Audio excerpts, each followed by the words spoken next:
Hey guys, NV here, and in this video, I'm going to show you how to create some face paint. Now, I have a photo loaded. You can go straight into Photoshop.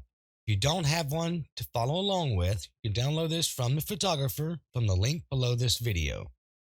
Now, this idea I was inspired by a high-end retouch artist.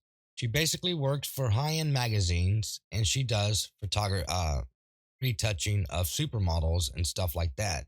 And she's a very talented individual. Her name is Natalia Taffarel, I think. I hope I pronounced her name correctly. If I didn't, I do apologize. So I want to do this effect as well. Um, it's going to be pretty much similar to what she did, except the only differences is that I'm going to use some different filters instead of just desaturating a photo. I don't like to do that. I like to use different filters. So my technique will be different than hers, but the idea, the concept will still be the same. So I'm not really going to take credit for it. But here we go. I'm going to go ahead and select this photograph right here. And I'm going to duplicate the layer. Just dragging it down like so. And I'm going to right click on that, convert to smart object. I'm going to double click on that layer. And I'm going to go back down to the fill and adjustment icon. And I'm going to select black and white. Okay. I want to change the preset here to high contrast red. Okay. And I'm going to leave it just like it is. Click this little X right here and say yes. And now what I want to do is duplicate this. So I'm going to right click on it and say new smart object, just like so. Now what I want to do is put a mask in here. Okay. Now, first, what I'm going to do right now is go straight up to Image, Adjustments, Shadows, and Highlights. And I'm going to select Load because I have a filter already made. And you can copy the settings right here. Okay. I'm going to click OK. And what I'm going to do is change the blend mode to Screen, just like so. And now what I want to do is select this mask right here. Hold the control, tap the I key on the keyboard. This inverses our selection. And what I'm going to do, zoom in here. And I'm going to take the brush tool. I'm going to size up the brush a little bit. And maybe about 40. I want the hardness about 40. And let's keep it about there. I'm going to zoom in here. And make sure your foreground is white. Tap the X key on your keyboard. And I'm going to start painting just like so. Okay. I'm going to paint her entire face and we will mask out areas later. I'm not going to be perfect here. This is just merely demonstration. So I'm going to try to be neat about it, but I can't promise anything. Just like so. And I'm just going to trace out her face.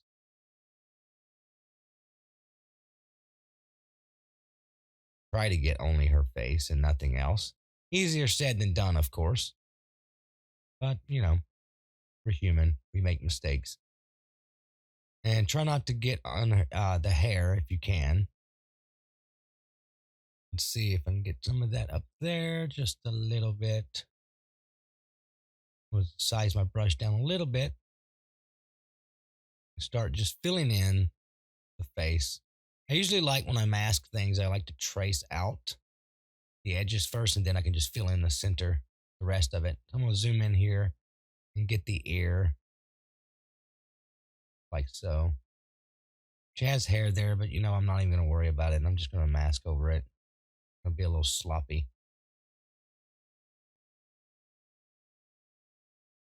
But yeah, this is a really cool technique. And Natalia is her name. She's very talented. She's been doing this probably as long as I've been doing Photoshop, which is over 18 plus years. So very talented individual, to say the least. And it was very inspirational. So I figured I would add my take on it, just in a different technique manner. I usually, like I said, I just don't like saturating a photo by its. I just don't like it. It just completely destroys. You just can't. change it. It's just officially ruined in my book. I mean, obviously I'm duplicating the layer, so I'm not completely destroying the photo, but I just don't like to do it. It's just my practice. It's my technique. Um, Other people see things differently. We're all different. We all have our own take on it. I'm trying to think if I want to do her neck or not. I'm not. I don't think I want to. I'm just gonna leave the neck alone. Actually, uh, just do it about like that. Now, what I want to do is just mask her, um, clean up her eyes and stuff like that. So I'm gonna size my brush down a little bit.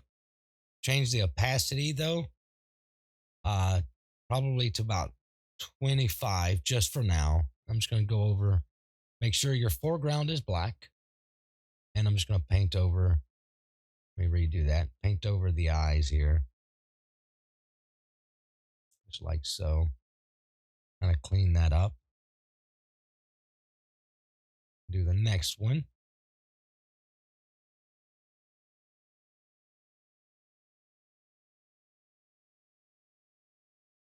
just like so.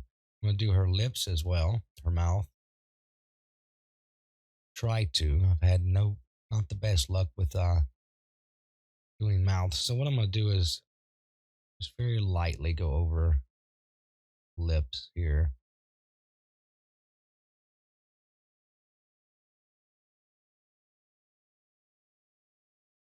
just like so, ever so slightly. So I'm just gonna keep it about like that. I think that looks cool. And my brush is still set to 25, so I'm gonna change the opacity by clicking the zero, tapping the zero key on my keyboard. And I'm gonna go ahead and mask the eyes completely. I'm gonna go in there and do that. And just inside the eyelid here, right up in here, I wanna fix as well.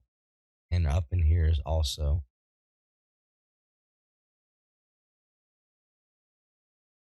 just like so. Go to the next eye. Check this one out. Redo this one. There we go. And what I want to do now is select this mask layer, go up to properties. I want to feather that out a little bit, hide that grid there just a little bit.